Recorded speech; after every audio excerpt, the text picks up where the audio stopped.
দরবারে জান্নাত পাবে না যতক্ষণ পর্যন্ত এই মা বাপ মার মামলা আল্লাহর আদালতে ডিসমিস না হবে। ওই দিন কিন্তু মা সন্তানকে মাফ দিবে না, বাবা সন্তানকে মাফ দিবে না।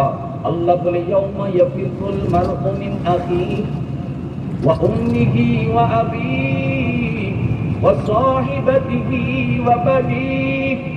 আল্লাহ পাক বলে কিয়ামতের ময়দান মায়া দয়া দেখানোর জায়গা না। সন্তানের প্রতি মা মায়া দেখাবে না, সন্তানের প্রতি বাবা মায়া দেখাবে না, স্বামীর প্রতি স্ত্রী মায়া দেখাবে না, স্ত্রীর প্রতি স্বামী মায়া দেখাবে না, ভাইয়ের প্রতি ভাই মায়া দেখাবে না, বন্ধুর প্রতি বন্ধু মায়া দেখাবে না।